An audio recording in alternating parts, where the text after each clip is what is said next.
It was in one of the galleries of St. Peter's Mount, at about 500 paces from the main entry and at 90 feet below the surface, that the quarrymen exposed part of the skull of a large animal embedded in the stone. They suspended their work to tell of their discovery to Dr. Hoffman, who had for some years been collecting fossils from the quarries.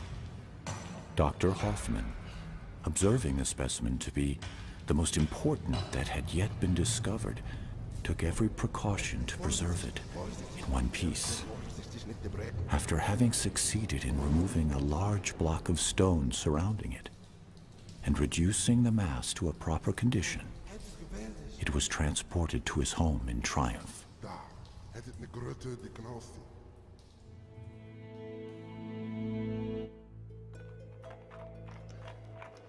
25 years later, after the occupation of Maastricht by the French Revolutionary Army, Le voilà enfin.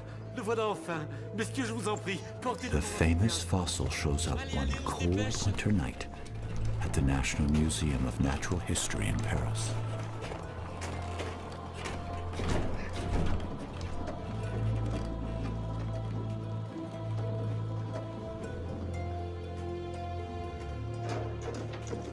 Mais faites attention, c'est inestimable. This strange thing they called at the time the unknown animal of Maastricht started to raise interest among the scientific community.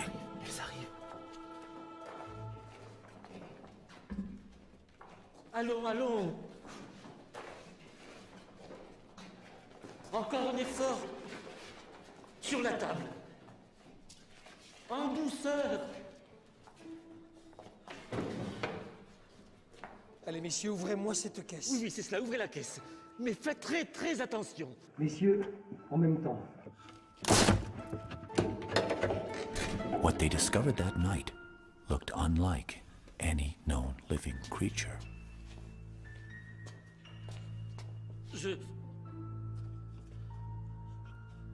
Some thought it was a crocodile.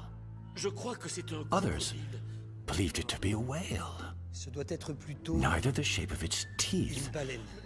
nor the size of the jaws Regardez ses dents. helped them to determine its true identity. Mais c'est beaucoup trop gros pour un crocodile.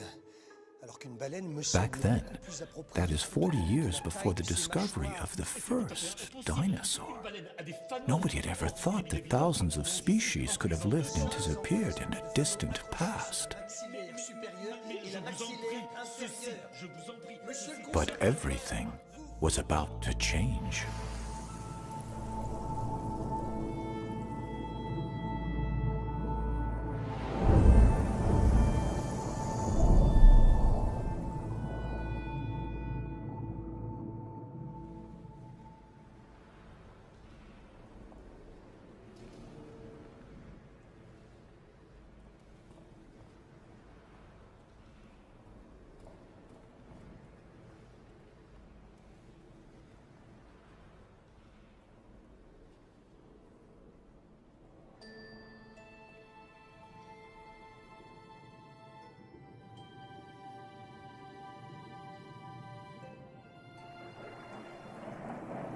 I'm sure marine dinosaurs still exist.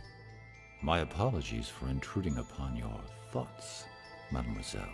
But strictly speaking, only reptiles that walked on dry land are called dinosaurs. If they lived under the water, they are called marine reptiles. And they all disappeared a very, very long time ago. What happened? You'll see, Julie.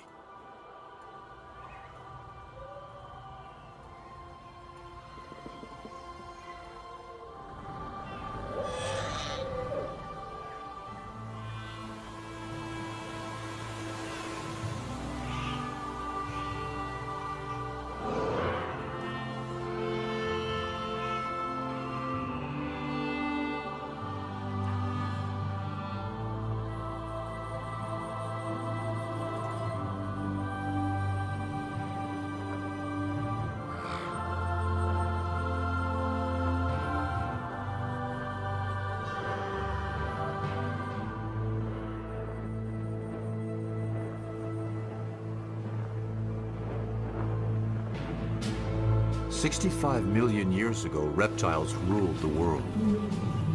On land, in the air,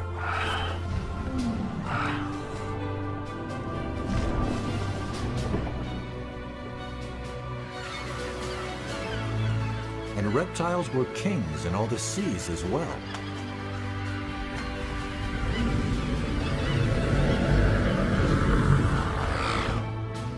But then came a great cataclysm from outer space. An asteroid 12 miles in diameter struck the Earth. This asteroid's massive impact unleashed the power of more than 100 atomic bombs. The sky went dark, and the Earth's climate changed drastically. 70% of all life on the planet perished. And with the end of the dinosaurs, it was also the end of the reign of the reptile in the sea world.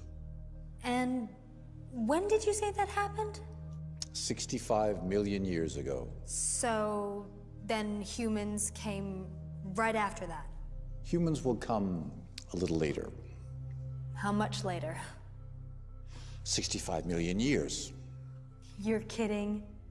Modern humans like you and I only appeared barely 200,000 years ago. In comparison to the age of the Earth, that's a blink of the eye. 200,000 years? An instant in geological time. Somewhat difficult to comprehend, is it not? Comparing thousands and millions and even billions of years. Don't you agree? Then follow me, Julie. And when you want to stop time, say stop. Stop? All right then, forward to the past.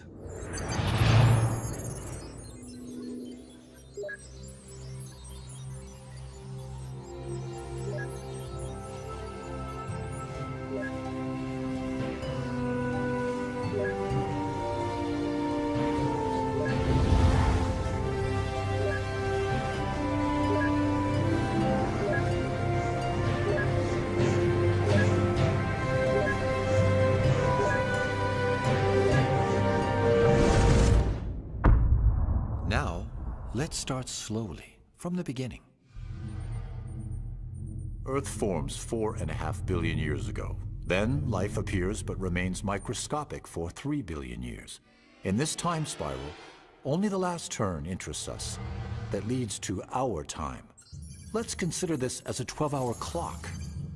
540 million years ago, at 2 o'clock, the primary era begins.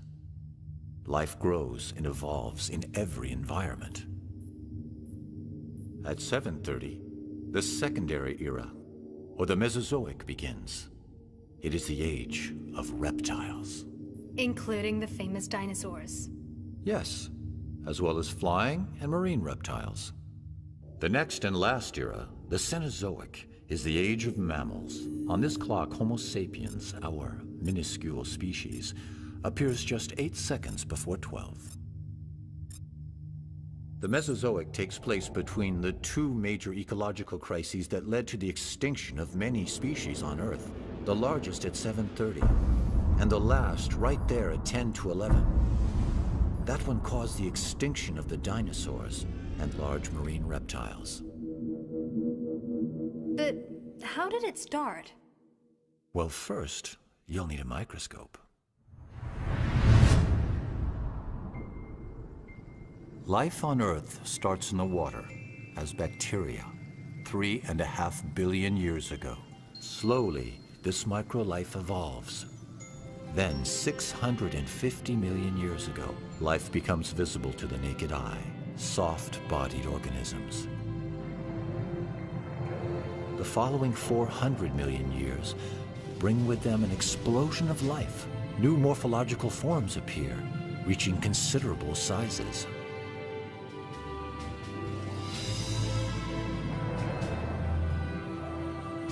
And finally, amphibians follow fish with feet to conquer terra firma. 300 million years ago, the first reptiles appear on land. And in the sky, the wingspan of some insects reaches over 3 feet. By the end of the Paleozoic, the land and the seas are bursting with life. It is the golden age for biodiversity. But this period ends with gigantic cataclysms, which exterminate up to 95% of the species. The largest extinction of all time. 95% of the species? But that's enormous. Nothing much must have remained after that. You're right, my dear. And most of the world's great predators have disappeared. But life persists, and in the seas, many fish and mollusks remain. What about the marine reptiles? Their reign begins now. 3 different groups, one after the other, will rule the world's oceans. First, the ichthyosaurs, that use their tails to swim. Like a fish. Much like a fish. And then the plesiosaurs, that use their 4 paddle-like limbs to fly through the water. And next, the mosasaurs, that use an undulating movement similar to a snake. And these animals ruled the seas for 180 million years, throughout all 3 Mesozoic periods: Triassic, Jurassic, and Cretaceous. From the early Triassic period onwards, ichthyosaurs are the kings of the seas. During this time, above the water, all the continents on Earth are joined together in a single mass of land, a supercontinent called Pangaea, off to the Pangaean coast.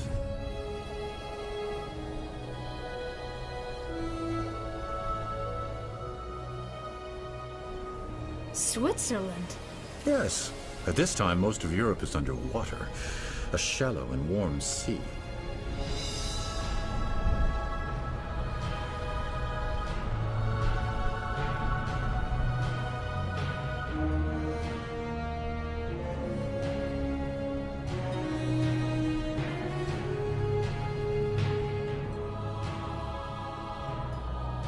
In the Middle Triassic, it's hot and dry on land with little to eat. In the sea, life flourishes again. Several reptile species have returned to the marine environment, thriving on the plentiful food supply.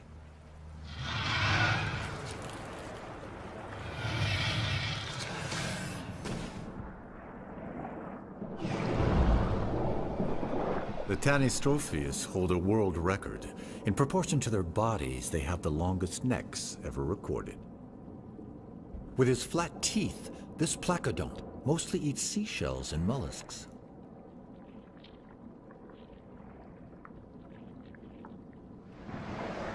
Aren't those turtles? Not at all, but they too have developed a tough armor to keep them relatively safe from the great predators of the Triassic, like the nothosaur.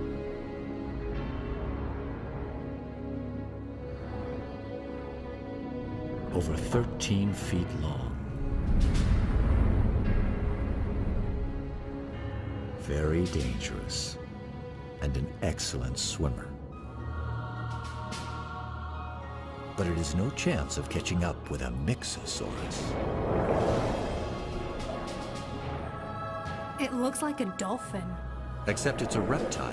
Like marine mammals today, it too must come to the surface to breathe. It belongs to the large group of ichthyosaurs, which will rule the seas for some 150 million years.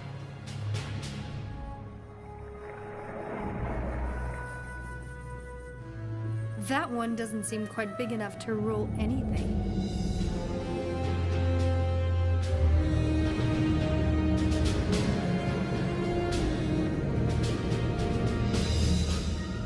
There are also some very large ichthyosaurs, some measuring up to 75 feet long and weighing 50 tons, like the Shawnosaurus, the biggest of them all.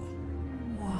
Like all ichthyosaurs, it lives in groups and mainly eats mollusks and small fish.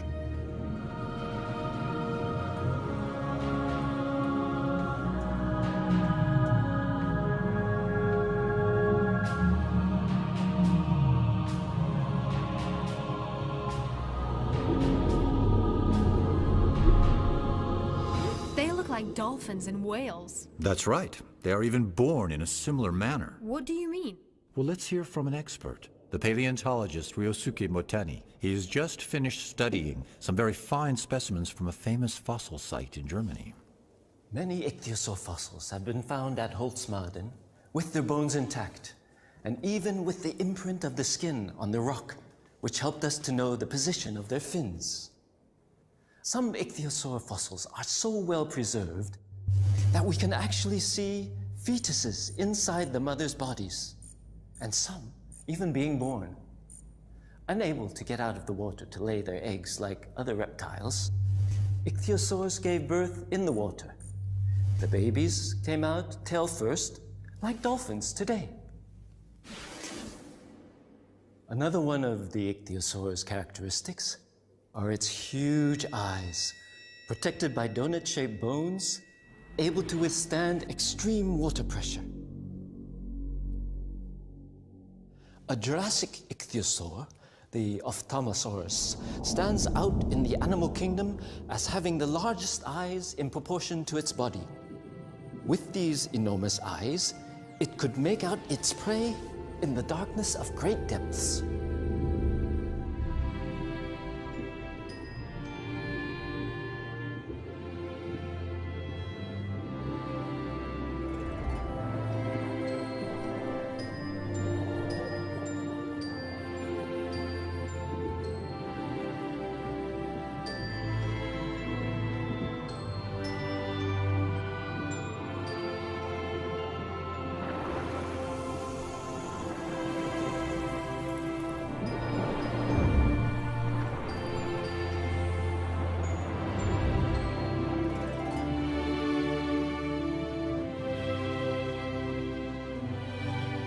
Strangely enough, the ichthyosaurs became extinct in the middle of the Cretaceous, despite their amazing adaptation to sea life.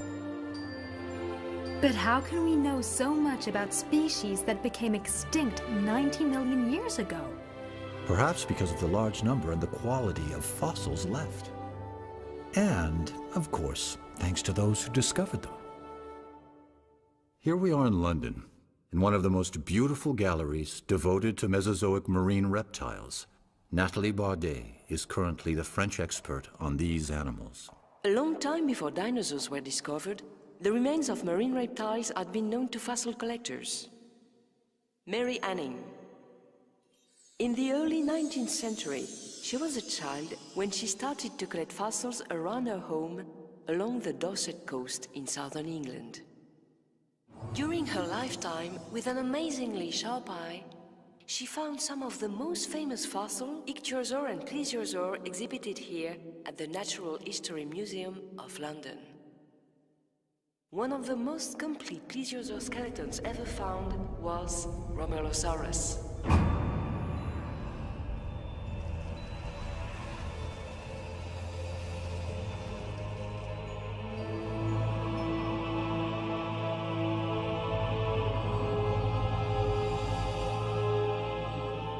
This early Jurassic predator was a powerful swimmer.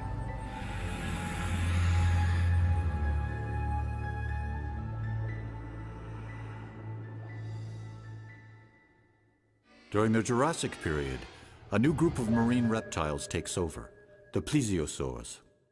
At the beginning of the early Jurassic, Pangaea has started to break up and drift apart into different pieces. It is still hot, but the climate is becoming much more humid. Such conditions are perfectly suited to the development of life all over the world.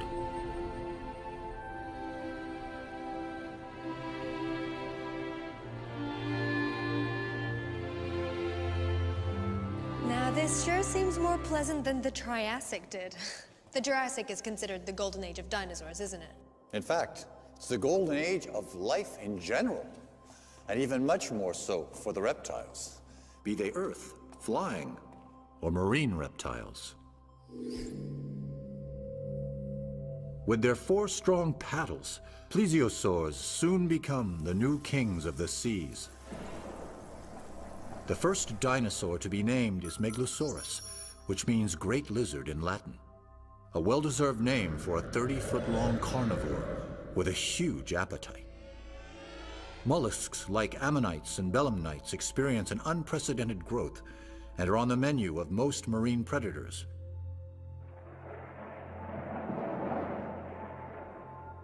By the late Jurassic, some animals reach record sizes like the Brachiosaurus, over 100 feet long, and can weigh more than 6 elephants. Godzilla, that is the nickname given to this large marine crocodile discovered in the Andes. With large bony plates on its back, the Stegosaurus, a 3-ton plant eater, is a contemporary of the very first birds.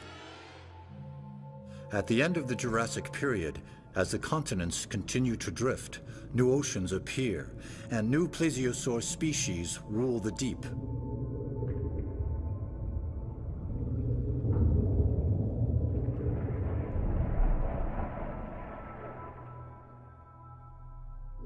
The Liopleurodon is most likely one of the largest ocean predators of the Mesozoic, measuring 49 feet or more. That big? Here, this is one of its teeth. It's for you. Thank you. You see, the Liopleurodon had no reason to fear any creature, save perhaps another Liopleurodon.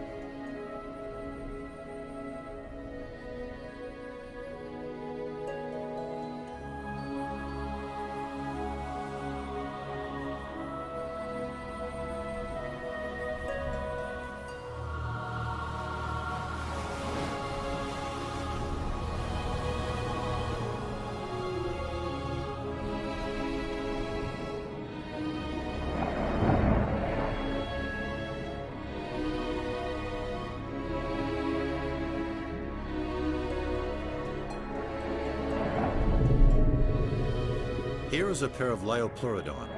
The male is attempting to court the female. Look at her. 50 feet of sheer muscle, 4 deadly paddle-like limbs, and jaws about 10 feet long that hold teeth, even bigger than the one I gave you.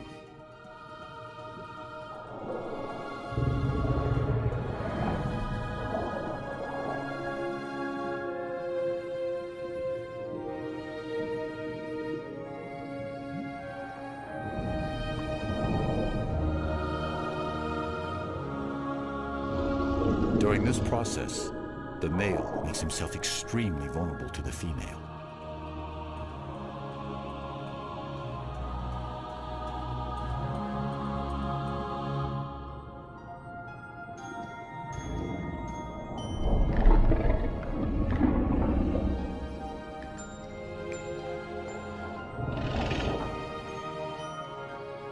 It seems to have worked.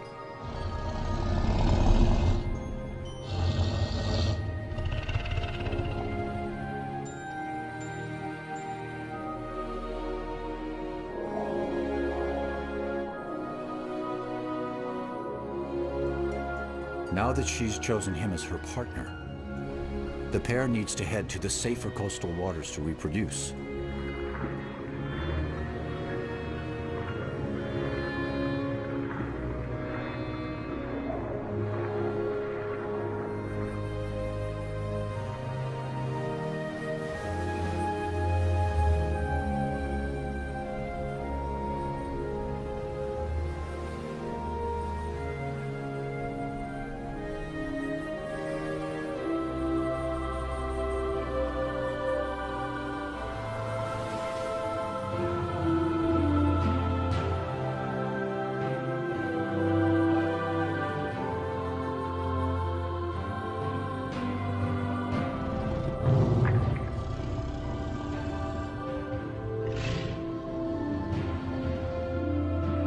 Like sharks, the male Liopleurodon holds on to the female while mating. Their young will be born in a few months.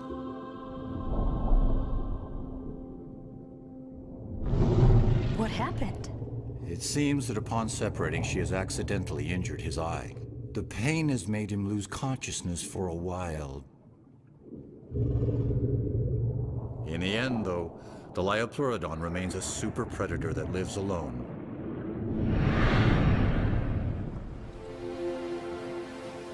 At the end of the Jurassic era, its territory spanned from Europe to South America. Here we are with Zulma Gasparini, who discovered the marine crocodile nicknamed Godzilla in the Andes. People believed for a long time that the world had always been the same as it is now. And it was only in 1915 that Alfred Wegener, a young German scientist, put forward a revolutionary theory he called the continental drift. Among the solid arguments that Wegener used to support his theory, a tiny marine reptile that lived 250 million years ago, the Mesosaurus, was to become unexpectedly important. Indeed, we have found on both sides of the Atlantic Ocean identical fossils of this animal. But considering the small size of the Mesosaurus, like the one we have here in this virtual aquarium, it is obvious they were much too small to cross an ocean as vast as the Atlantic on their own. The conclusion is inescapable. If they did not cross the ocean, then the very continents that contained their fossils must have separated.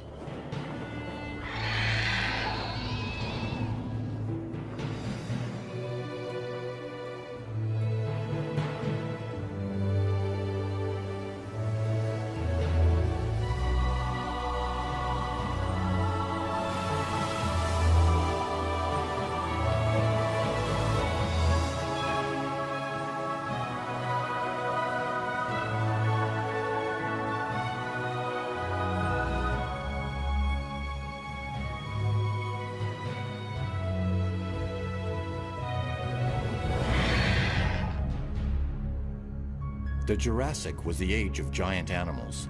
The Leedsichthys is approximately 100 feet long, probably the largest fish of all time.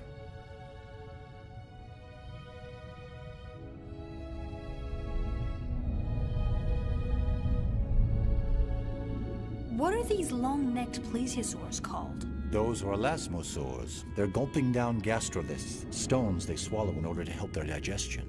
So, what do they actually eat? Mollusks and a lot of fish, judging from their long, sharp teeth.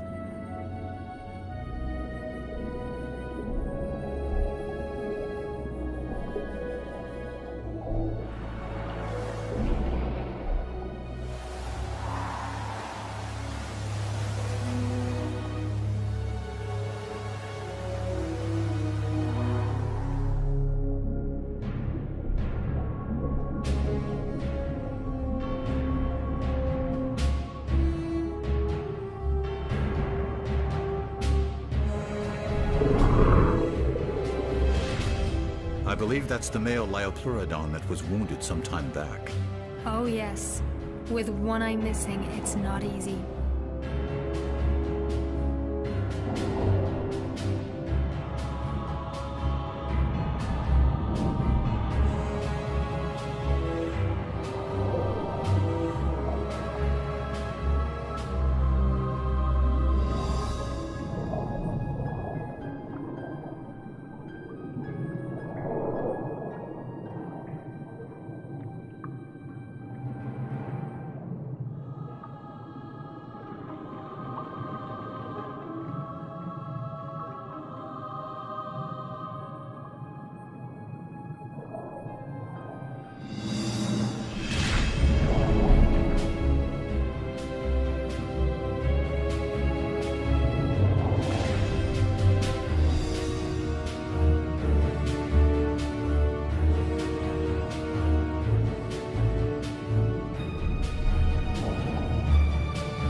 From the deep bite marks on elasmosaur bones made by larger relatives, it would appear that other Liopleurodon were luckier. 30 million years later, Kronosaurus took Liopleurodon's place at the top of the marine food chain. Kronosaurus remains were first discovered in Australia during the 1930s. A 13-foot-long skull with 10-foot jaws, armed with dagger-like teeth. To tell us more about plesiosaurs, here's Dr. Benjamin Keir, an Australian expert on these animals. Marine reptiles' remains have been found on every continent, particularly those of plesiosaurs. Up to 46 feet in length, they were magnificent ocean-dwelling reptiles that flew gracefully through the water with 4 massive paddles. The order Plesiosauria was large and varied.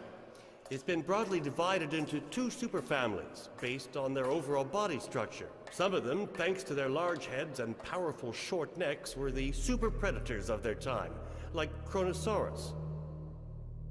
Others were the complete opposite, with tiny heads at the end of extra long necks, such as Elasmosaurus. Plesiosaurs lasted as long as the dinosaurs, until the end of Cretaceous, 65 million years ago.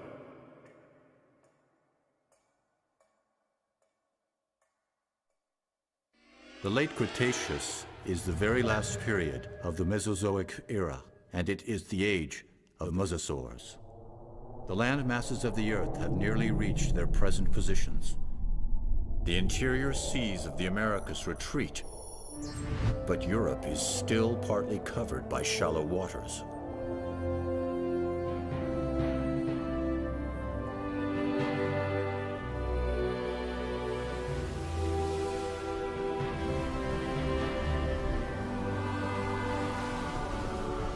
And what about the climate? Very comparable to the climate of today, but warmer. A beautiful day for a dip in the Cretaceous Ocean, don't you think?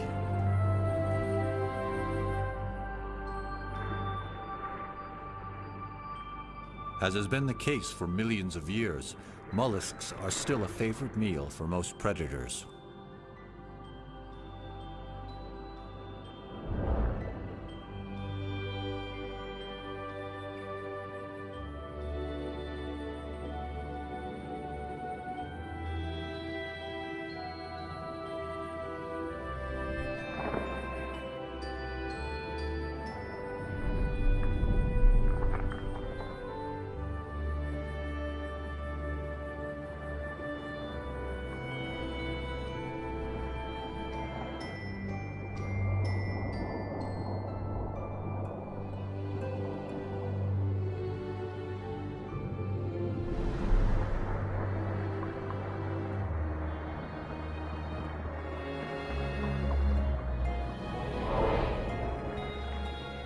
So the plesiosaurs are still around in the Cretaceous? Indeed, there are some, but they are no longer at the top of the ocean's food chain, a place now disputed by the 2 greatest predators of this era. In this corner, the largest fish of the Cretaceous, a 23-foot-long shark. And in this corner, the most powerful marine reptile, the prognathodon, a 40-foot mosasaur. It looks just like a great white of today. Indeed, just larger.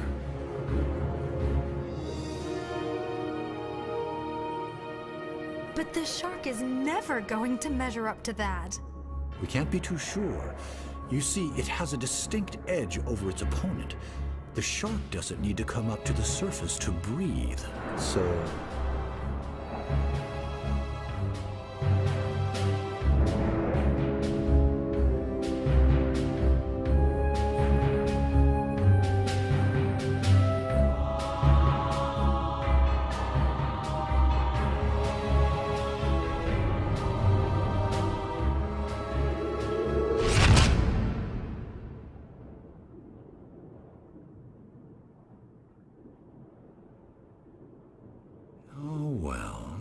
I told you the mosasaur was going to win.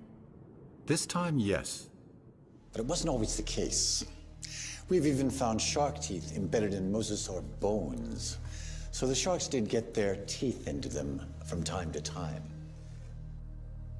By the way, wasn't it a mosasaur that was found in a mine back in the 18th century?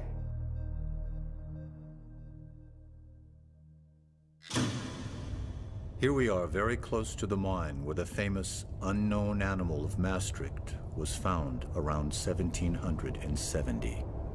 Like all paleontologists, Olivier Rippel knows this story very well.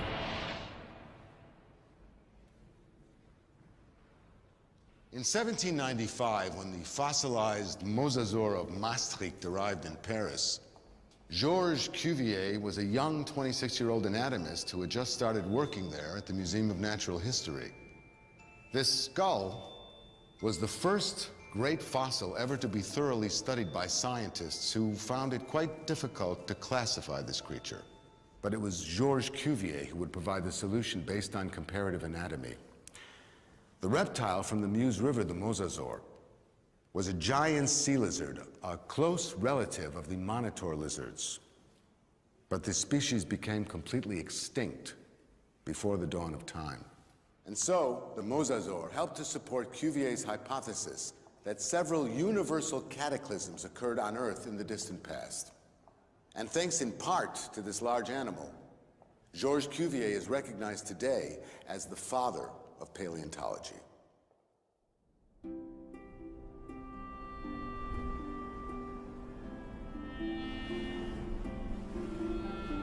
At the end of the Cretaceous, the interior seaway running through the middle of North America had not yet completely disappeared.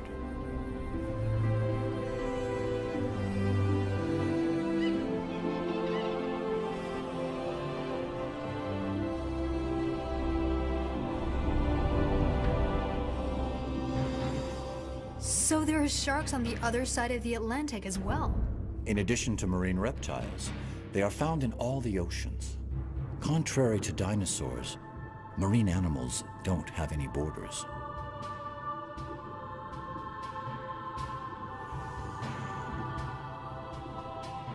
These are young 13-foot-long sharks. After hours of laying her eggs on the beach, this turtle is exhausted. Easy prey for starving sharks.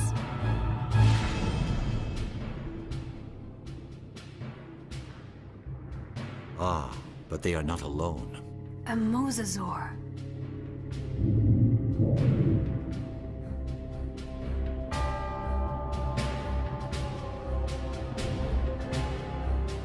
This large predator truly is the marine equivalent of the famous T-Rex.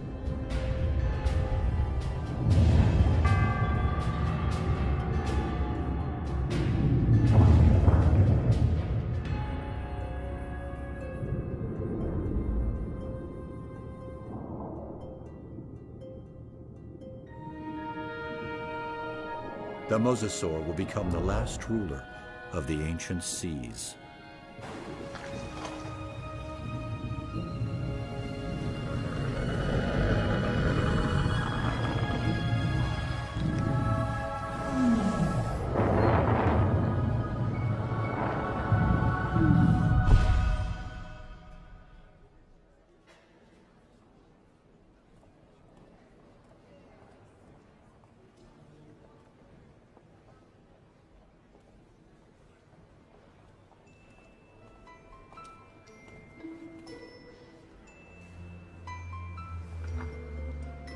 This is one of its teeth. It's for you.